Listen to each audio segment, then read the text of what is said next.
വീണ്ടും മണ്ണിടിച്ചിലിനുള്ള സാധ്യതയുള്ളതിനാൽ അടിമാലി ലക്ഷം വീട് ഉന്നതിയിലെ കുടുംബങ്ങൾ വീടുകൾ ഒഴിയുകയാണ്. പലരും വീട്ടു സാധനങ്ങൾ ബന്ധുവീടുകളിലേക്ക് മാറ്റി. പ്രദേശത്തെ 44 കുടുംബങ്ങളെ മാറ്റി താമസിപ്പിക്കാനാണ് തീരുമാനം. എസ് ശരൺ ചേരുന്നു വിശദാംശങ്ങളുമായി. ശരൺ, ഈ കുടുംബങ്ങൾ ആരും ഇത് പ്രതീക്ഷിച്ചതല്ല. നിങ്ങൾ ഇപ്പൊ ഒന്ന് ക്യാമ്പിലേക്ക് മാറൂ, നമുക്ക് രാവിലെ വീടുകളിലേക്ക് തിരിച്ചെത്താമെന്ന് പറഞ്ഞ മനുഷ്യരാണ്. പക്ഷേ ഒരു ജീവൻ നഷ്ടപ്പെട്ടു. ആ മനുഷ്യന്റെ സംസ്കാര ചടങ്ങുകളിലേക്കാണ് ഈ ഒഴിഞ്ഞുപോയ പലർക്കും എത്തേണ്ടി വന്നത്. മറ്റു പലർക്കും വീട് മണ്ണിനടിയിലാണ്. മറ്റു ചില കുടുംബങ്ങളുടെ ഇനി ബാക്കിയുള്ള മനുഷ്യരാണെങ്കിലോ ഞങ്ങൾ എങ്ങനെ അവിടെ തുടർന്ന് ജീവിക്കും? വീണ്ടും മണ്ണിടിച്ചിൽ ഉണ്ടാവില്ലേ എന്നുള്ള ചോദ്യചിഹ്നത്തിന് മുന്നിൽ നിൽക്കുന്നവരാണ്. അവർക്ക് എന്താണ് ഇനി ആശ്രയം?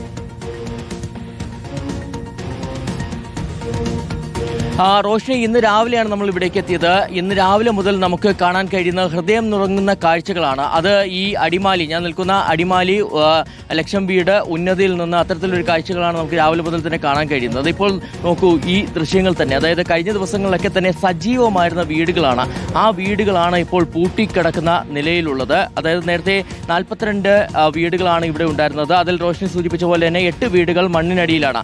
ബാക്കിയുള്ള വീടുകളിൽ നിന്നൊക്കെ തന്നെ ആളുകൾ ഒഴിഞ്ഞിട്ടുണ്ട്. അതിന് കാരണം കഴിഞ്ഞ ദിവസം ഉണ്ടായ അപകടം, അതായത് ഇന്നലെ ഉണ്ടായ വലിയ അപകടം, അതിന്റെ പശ്ചാത്തലത്തിൽ അതിന്റെ തുടർച്ചയായിട്ട് കൂടുതൽ അപകടങ്ങൾക്ക് സാധ്യതയുണ്ട്. ഒരു മഴ പെയ്താൽ എപ്പോൾ വേണമെങ്കിലും മണ്ണിടിച്ചിൽ ഉണ്ടാകാമെന്നുള്ള സാധ്യത കണക്കിലെടുത്താണ് ഇവിടെ നിന്ന് മുഴുവൻ പേരെയും മാറ്റിയിരിക്കുന്നത്. ഏതായാലും നേരത്തെ ഈ 22 കുടുംബങ്ങളെ ക്യാമ്പിലേക്ക് മാറ്റി പാർപ്പിച്ചിരുന്നതാണ്. അവരെല്ലാം തന്നെ ഇന്ന് രാവിലെ ഇവിടേക്ക് വരികയും എല്ലാ വീടുകളിൽ നിന്ന് സാധനങ്ങൾ എടുത്ത് പോവുകയും ചെയ്തിട്ടുണ്ട്. ചിലരൊക്കെ സാധനങ്ങൾ ബന്ധുവീടുകളിലേക്കാണ് മാറ്റിയിരിക്കുന്നത്. എന്നാൽ മറ്റു ചിലരെ സംബന്ധിച്ച് അവർ നമ്മളോട് പറയുന്നത് ഇനി എങ്ങോട്ട് പോകണമെന്ന് അറിയില്ല എന്നുള്ളതാണ്. അതായത് ഇത്രയേറെ സാധനങ്ങൾ ക്യാമ്പിൽ കൊണ്ടുവയ്ക്കാൻ കഴിയില്ല.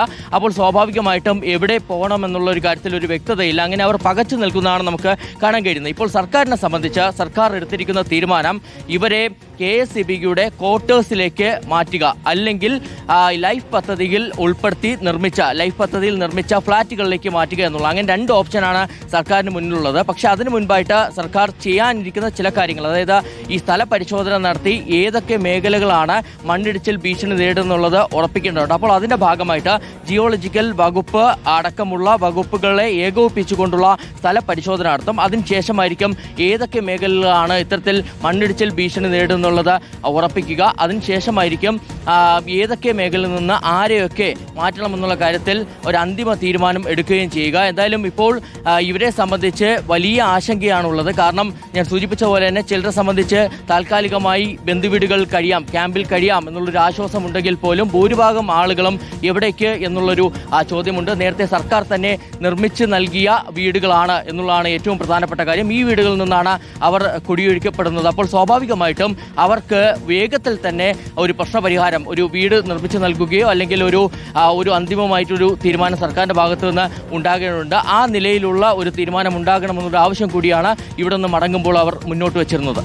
ശരൺ, ഇതിൽ മണ്ണിടിച്ചിൽ ഉണ്ടായതിന്റെ ആ രാത്രി കഴിഞ്ഞ് ഒരു പകലേ ആവുന്നുള്ളൂ. ഒരു മനുഷ്യന്റെ മരണത്തിന് മുന്നിൽ പകച്ചു നിൽക്കുന്ന മനുഷ്യരായിരിക്കും. ആദ്യഘട്ടത്തിൽ ഈ തകർന്ന വീടുകൾ പോയി കാണണോ, അതിനുള്ളിൽ അവശേഷിക്കുന്നത് എന്താണെന്ന് നോക്കണോ?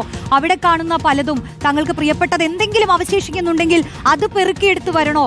അതോ ഇനിയിപ്പോ മഴ വന്നേക്കാം, ശക്തമായ മഴയുണ്ടാവാം, കാലാവസ്ഥ മാറി മറിഞ്ഞേക്കാം, എന്ത് ചെയ്യണമെന്നറിയാതെ പകച്ചു നിൽക്കുന്ന മനുഷ്യരായിരിക്കും അല്ലേ?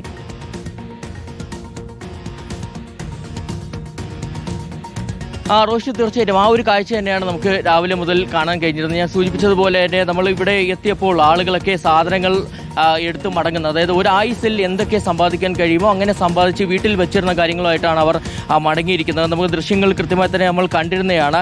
ഈ കട്ടിലടക്കമുള്ള കാര്യങ്ങൾ, മെത്ത, ഒപ്പം തന്നെ ഗ്യാസ് സിലിണ്ടർ അടക്കമുള്ള കാര്യങ്ങളുമായിട്ടൊക്കെ തന്നെയാണ് അവർ പോയിരിക്കുന്നത്. അതിൽ ചിലരെ സംബന്ധിച്ച് ഇപ്പോഴും ആശങ്കയുണ്ട്, എങ്ങോട്ട് പോകണമെന്ന് അറിയില്ല. മറ്റൊരു പ്രധാനപ്പെട്ട കാര്യം 8 വീടുകളാണ്. അതായത് നേരത്തെ നമ്മൾ ഇവിടെ വന്ന് നോക്കുമ്പോൾ നമ്മൾ നിൽക്കുന്ന മണ്ണിനടിയിലാണ് വീടുകളുള്ളത്. അങ്ങനെ വീടുകൾ ഇവിടെ ഉണ്ടായിരുന്നു എന്ന് പോലും തോന്നിപ്പിക്കാത്ത വിധത്തിലുള്ള ഒരു വലിയ മണ്ണിടിച്ചിലാണ് ഉണ്ടായിരിക്കുന്നത്. അതിന്റെ ദൃശ്യങ്ങൾ നമ്മൾ നേരത്തെ കണ്ടിരുന്നതാണ്.